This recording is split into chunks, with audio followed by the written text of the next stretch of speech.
Samajwadi party के अध्यक्ष अखिलेश यादव मुश्किल में फंस गए हैं। ओबीसी, दलित और अल्पसंख्यकों पर उनकी रणनीति का उल्टा असर हुआ है और ऊंची जाति और पीडीए वर्ग ने उन पर तीखे हमले किए हैं।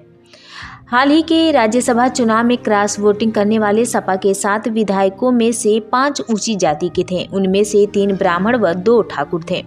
उनकी शिकायत थी कि समाजवादी पार्टी ने समावेशिता की नीति छोड़ दी है। ब्राह्मण विधायकों में से एक ने कहा कि पीडीए हमारे लिए कोई जगह नहीं छोड़ा है। जिस तरह से स्वामी प्रसाद मौर्य ने सनातन धर्म की आलोचना की और अखिलेश यादव ने इस मुद्दे पर चुप्पी साधे रखी, उससे पता चलता है कि उन्होंने मौर्य की आलोचना को अपनी सहमति दे दी है। पार्टी लाइन के खिलाफ जाकर गुरुवार को अयोध्या में राम मंदिर का दौरा करने वाले विधायकों में से एक मनोज पांडे ने कहा कि अधिकांश विधायक मुख्यमंत्री के नेतृत्व वाले प्रतिनिधि मंडल के साथ अयोध्या जाना चाहते थे।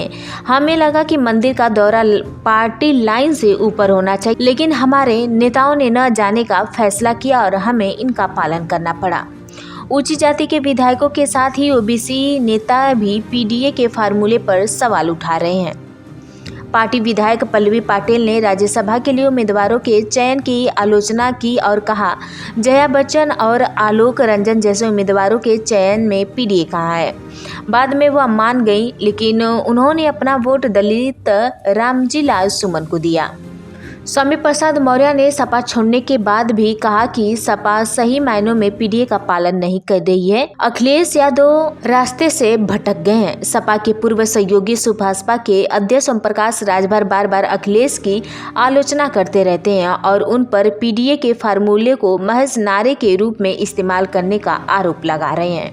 पूर्व सांसद सलीम शेरवानी ने भी अखिलेश पर राज्यसभा के उम्मीदवारों के चयन में मुसलमानों की अनदेखी का आरोप लगाते हुए पार्टी छोड़ दी। पूर्व मंत्री आबिद रजा ने भी इसी आधार पर इस्तीफा दे दिया। लोकसभा चुनाव के पहले ऊंची जाति, ओबीसी और मुस्लिम नेताओं द्वारा उनका साथ छोड़ने के बाद अब उत्तर प्रदेश में अखिलेश यादव को एक कठिन चुनौती का सामना करना पड़ सकता है।